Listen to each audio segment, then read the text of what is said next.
I wasn't really paying attention to her, and what was going on with the lady, right? So we just get back in the car. She takes me back to work. And along the way home, because my sister always got front seat, I was sitting in the back seat and I was reading the paperwork because I was bored. I didn't really have a cell phone then. I don't think, I think this was kind of before cell phones and, or before I could afford one. So, she notices that I'm reading the papers and reaches back and snatches them out of my hand and shoves them back into her briefcase. And, I think she maybe asked me, like what I was doing or something. And because I had just read something that was like so like shocking to me, I lied to her and told her like I don't know. I don't even remember what I told her, but I just lied to her and I got dropped off at work. I remember going into my office and talking to my roommate and being like, "Dude, I just found out that like what does next best friend mean on legal documents?" It said father was never there and it said that his name was whatever his name was.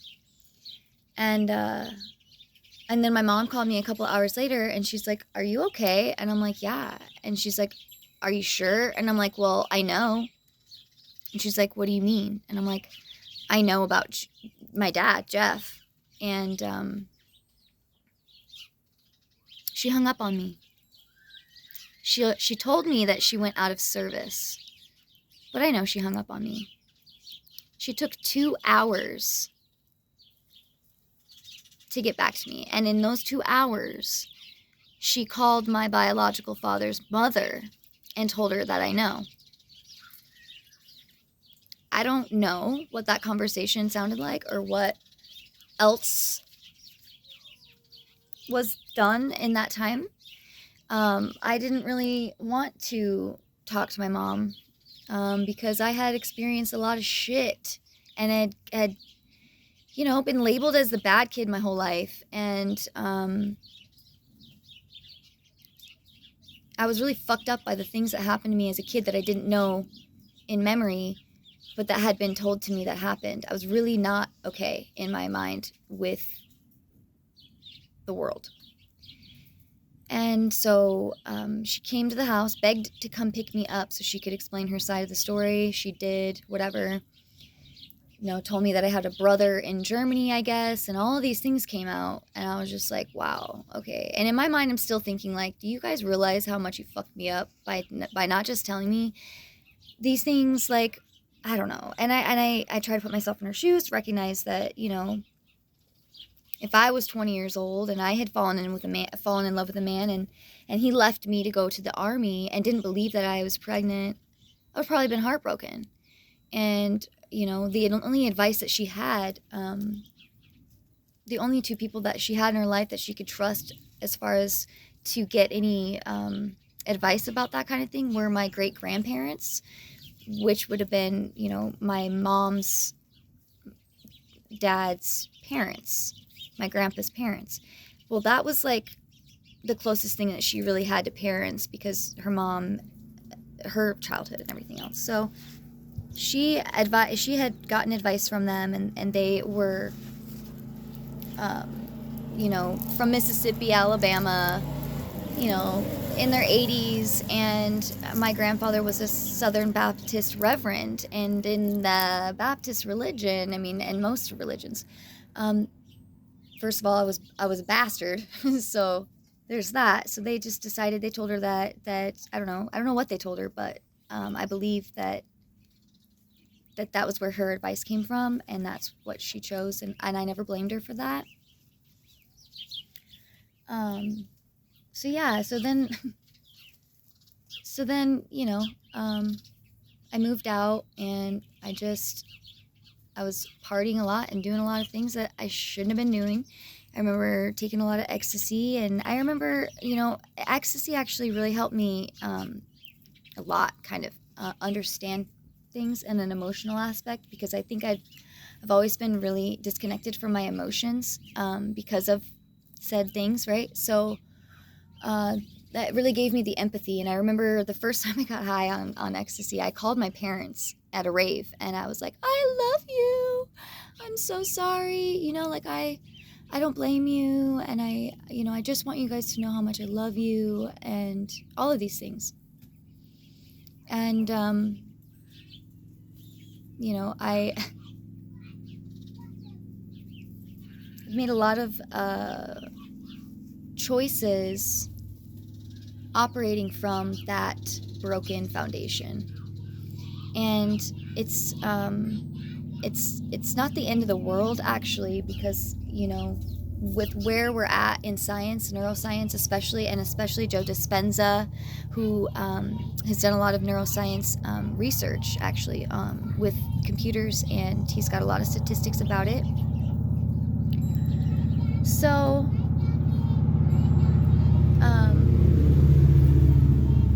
understand. So going into 2020 now, going back into 2020, I recognized, like, I just kept going through a lot of things, right? Like, I ended up, after going to the, checking myself into the mental hospital at 25,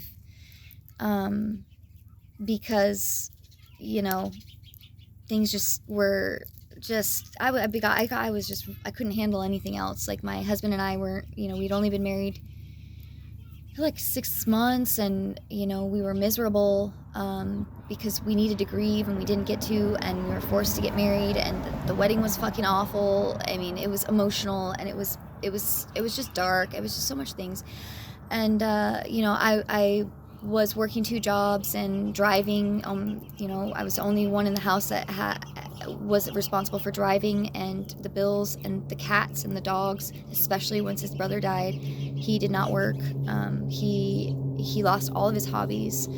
He was an artist, and all of his passion, and I understood that, but at the same time, a lot of weight was on me.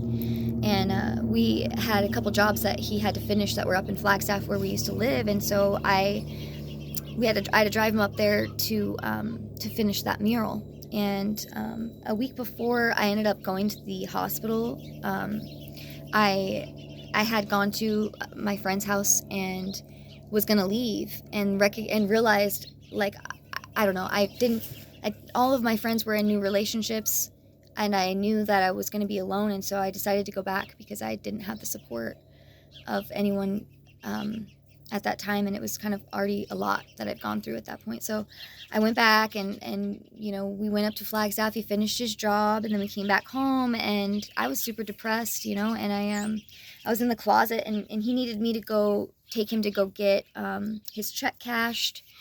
And I was just so exhausted from everything at that point. And I was doing everything I could. And I was literally trying to get dressed in the closet, bawling my eyes out. And all I could remember is him in my ear, like, telling me that I needed to be a bigger girl and stop crying about this or that and all these things. And I snapped. I literally did. I was like, you gotta be fucking kidding me right now. I was like, my eyeballs like went all twitchy and whatever. And stood up, and I went to come tell him how I felt, right? Well, he grabbed me like he usually did whenever he decided that I was being too out of control for him, and he would keep me frozen, stuck in front of his face, when all I wanted to do was get away from him from that moment, especially after all of the stuff that we had gone through, all of the, like, him just never being there for me, never helping with the dishes, never picking up the house, always spending all the money on weed and all the money on cigarettes, and just never really thinking about me. Yeah, he loved me, but he was very selfish. So that day in the bedroom, I got up, and he tried to control me, and I got out of it. And the only thing that I could do in that moment was reach for something to, like, keep him away from me. And I picked up a golf club, and I had it over my head like this. And he was like, I'm going to call your mother and this and that and da-da-da. And I was like, do it. Fucking do it.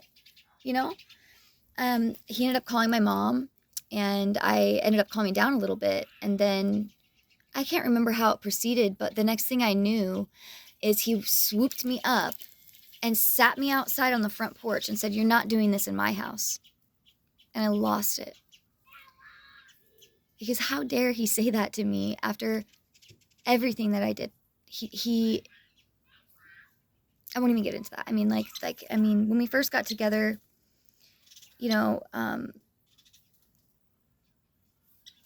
it was great. And then just, yeah, we when we first got together, we moved into his little apartment with a friend of his. His friend had an episode and threw furniture off the freaking roof, and so we had to move out of there. And then we moved in with his brother, and so then we were living on a air mattress in this loft with his brother, and his brother was a frat boy, and so all these parties were being thrown there all the time. And so we got out of there, and then as soon as we moved out of there, because he had money coming in because he had been hit by a car, because when I met him, he was walking with a cane. He could barely walk, So anyways, at that point now, about 6 months into our relationship, we finally got our own apartment because the money finally came in, and he was mobile again. And like a month later, we get robbed at gunpoint in the middle of the night. And it was such a traumatic event. Like, we were new to the neighborhood, and we smoked a lot of weed, and we were in a congested hallway where there was probably like 4 doorways, and there were 2 facing each other and 2 facing each other, not much space between them. So the corridor always smelled like dank, right? And I guess the area that we were in wasn't used to that chronic smell and assumed that we had a whole grow operation going on in our house. So it's about midnight, and I'm the only one awake. And I get a knock. I hear a knock at the door, and I wake my husband up, my boyfriend at the time, not even my fiance yet, because we hadn't even gotten pregnant yet. And I wake him up, and I'm like, somebody's knocking at the door. And I'm like thinking to myself, because it actually wasn't the first time I had been in a home invasion. So I kind of had my light bulbs go off, right? So I wake him up. I'm like, hey, somebody's knocking at the door. I don't know, like, it's kind of weird, whatever. He wakes up half asleep in his socks and his PJs with rubbing, sleep out of his eyes, and goes to the door without even like looking out the peephole or like anything. And so I follow him to the hallway and kind of overhear or meet him in the hallway after, he had answered the door. And I asked him what they wanted, and I guess it was a few guys that said that they had hit a car in the parking lot, and they wanted to leave their insurance information. My husband didn't think twice about it, but as soon as he told me the story, I was like, wait a minute. Somebody's knocking on doors to find out whose car they hit in the parking lot to leave their insurance information. That doesn't sound right. And then the next thing you know, we hear a knocking at the door again. And the car that they had described to him was, in fact, our neighbor's car. So I had filled him in on that. Obviously, when he was telling me that that's what they had knocked for, they knocked, and he immediately went to the door to confirm or tell them who or whatever. And there wasn't much words, but my husband scream, or I really don't remember him screaming. I just remember seeing him sliding on the floor as they pushed through the door. He couldn't hold 3 dudes back. And, they all came in the house. I don't know, a couple black guys, and one of them in a respiratory mask, with the gauges on it in the front, black guy. So at this point, I take off to my bedroom, and because I had been in a robbery like this probably like a year before, I remember playing it after that event happened. I remember playing back all of the things that I wish I would have done differently, and so like escape or anything like that. So that was my first instinct was jump out the window. So I go into my room, and because we had just moved in, I had stapled up the sheet around my window, so I couldn't just open my window. It was completely I had to rip down the sheet, and then I had to pull the blinds up, and then I had to rip the window open. This is gonna get even funnier. So I had to do all that, right? I went to jump out the window, and I hit myself in the pubic area and it stunned me because I had actually been attacked by a pit bull about a month prior to this event. And so I had punctures all in my what's the word I'm looking for? Pelvis and my hood, like my whole, I was wearing mesh underwear and walking with a cane, and so it was no wonder that I couldn't get out the window because I hit the windowsill and it hurt. Like the scar tissue hadn't even healed yet. So the next thing I know, because I had been stunned like that, that bigger guy came in the room with the big respirators on, and he grabs me by my ankles. And at the same time, I'm on the other side of the window, grabbing bushes and like holding on to anything I could on the other side of the window. He picks me up, throws me down like a rag doll.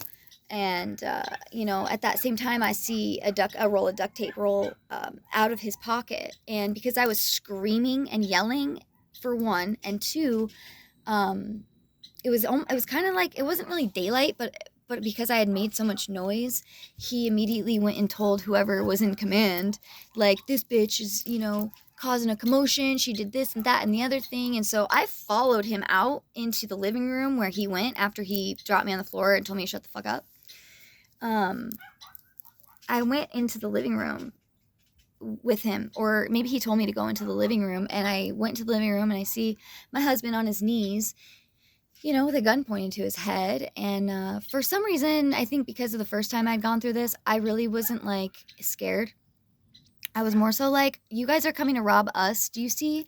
We have a kitchen, we have a patio, a glass patio table in our kitchen. That's our kitchen. Like, what the okay, so I'm just at this point like, you guys are dumb.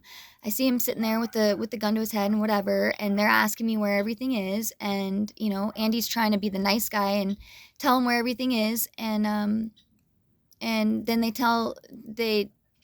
I can't remember what happened, but they either shoved us all in the bathroom, or they told us to go into the bathroom, or something to that effect. And so we all went into the bathroom, and we actually had roommates at the time. Me and my husband get into the bathroom, and our roommates are already on the floor, sitting up against the wall in there. And I just remember shoving myself between the countertop and the toilet, and I squoze in between there, thinking that might save my life if they were to shoot us try to shoot us or something. I don't know. So, my husband's sitting in front of the door now, and they're asking us, where is everything, with guns in our face, three people, guns in our face. My roommate had a black eye because they came into his room and shoved the gun right into his face. So he had a black eye, and my husband's trying to tell him where anything might be, and they don't like it. And so they pistol whipped him in the head. So now he's bleeding and almost unconscious all over the place. And they're literally at the point of asking for $20. I'm like, they're like, you live in Ahwatukee, Tempe area, and you don't even have $20. I was like, bro, I got an Altoids can with less than a gram in it of shake on the other side of the air mattress that's inside of a fucking IKEA frame. Like, come on, dude. Like, are you that dumb? So they didn't like that. They told us to count to 100, and to stay in the bathroom, count to 100, and that they would be gone. We didn't leave that bathroom, I think, probably for at least an hour or maybe 20 minutes. I don't know. We definitely stayed longer than 100 seconds. And then, we went to the gas station and called the police. The police came. The police were very rude immediately. They were asking questions about us and everything else. They decided that they told us that was actually something that happened a lot, that we basically got it done to ourselves, because if we've ever had anybody over, that we basically targeted ourselves by, having parties or having anybody over and this and that. And so anyways, they did a short investigation. We ended up moving out immediately because, obviously that was traumatic. I couldn't be in the same house where, I almost thought I was going to die and my husband's blood's all over the wall. Like, come on. So we ended up moving, and we ended up being followed again and tires being slashed. And then my husband and I finally got into our own place. I got pregnant and then lost the baby, and decided that I was not happy in the valley and I needed to get away from the city. And so my husband and I moved up to Flagstaff in 3 weeks. I just decided that that's what we were going to do, and I told him to quit before we even did that. He had already quit his job because I had gotten money in from my settlement for the dog attack that I had in my vagina. So, he pretty much was full time just selling his artwork, and that's what got us up to Flag. We lived in Flagstaff, for a couple of years. Started sharing a house with a lady that had a daycare in the house, and had to be fingerprint clearance carded and all that good stuff. We ended up finally getting into our own place, and that's when I started the journey of figuring out why I couldn't gain weight, why I was always so skinny, seeing doctors a lot. The only thing they could tell me was that I wasn't absorbing nutrients. They thought I had celiacs for a while and this and that. I finally got to a naturopathic who explained it to me that, the parasympathetic and the sympathetic and the flight or fight, and that I'd probably, based on the amount of things that I'd gone through in my life, especially since they'd happened at such an early age, 2 years old, that I kind of been operating in flight or fight my whole life. So my body in that state of in that state, your body isn't going to absorb the nutrients. So anyways, and then shortly after that is when my brother-in-law killed himself, and in the house with our other 2 friends as well. And so then we did the trip back and forth from Flagstaff about every week until the wedding. We had 3 weeks until the wedding. We did some car washes for Kyle, and we did some barbecues, and they even opened up a restaurant in his honor and stuff. And then it was my birthday, and then it was his mother's birthday, and then it was the wedding. And at the time, I couldn't even enjoy the wedding either because, I had just gotten off all these pills. And then the night of the wedding, I had a wisdom tooth come in. So we didn't even get to consecrate the wedding, like our marriage on the night. Like this is a lot, And then immediately after we got married, it was like just miserable. We didn't want to be together. Yeah.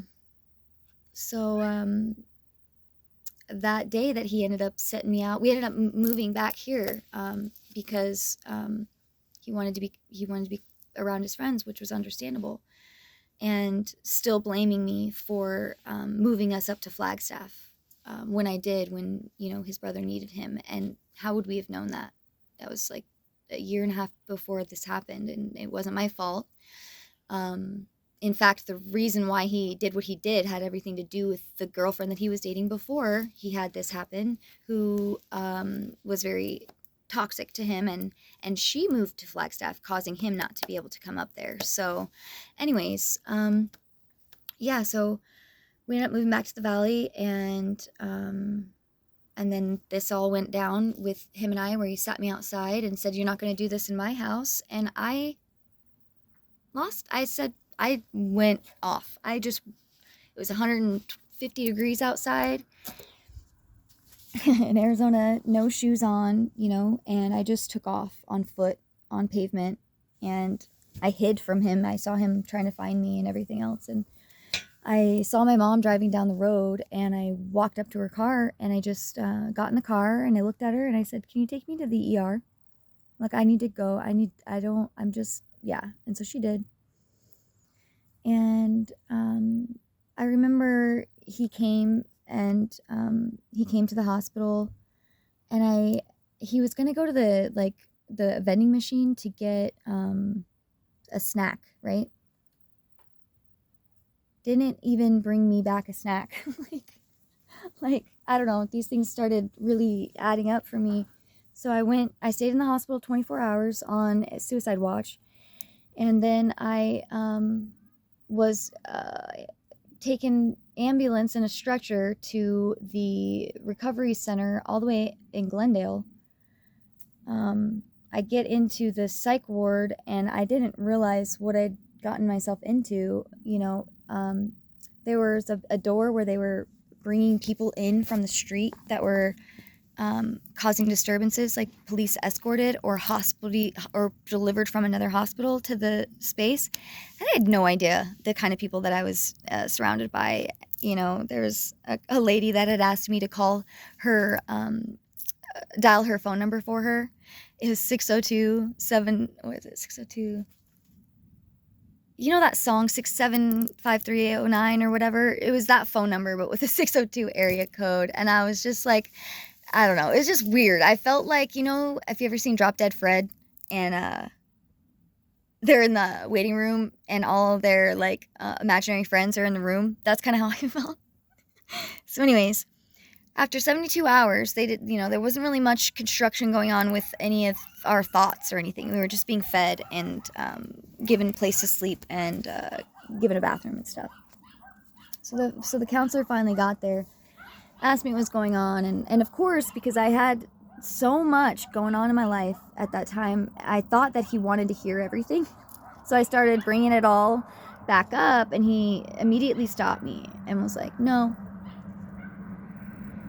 I don't want to know what happened in your childhood." It's something to the effect of, that doesn't matter anyways, kind of thing. Like, that's not why you're acting the way that or what you're, kind of like dismissed that anything to do with what happened to me as a child had anything to do with what was going on with me now, which I don't believe is true, actually. But at the same time, I get where he was coming from, because the event was more important than me drudging through my whole life past. So told him that what was going on with my husband at the time, and he suggested maybe I needed to get some space, and so I did, and we separated immediately. And yeah, that was about 25, 26, almost 26 then. Moved in with a couple of girlfriends of mine. Hadn't been single in like 7 or 8 years, since I was in high school. And yeah, I found out that a guy that I had met at the same time that I met my husband was back in the valley and wanted to get coffee.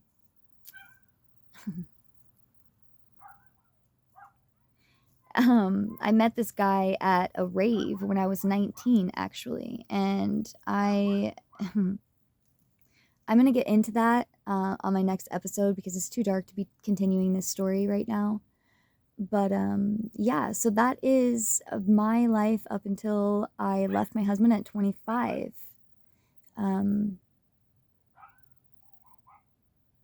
Insert the next chapter of the 8 years of the narcissist. That'll be next.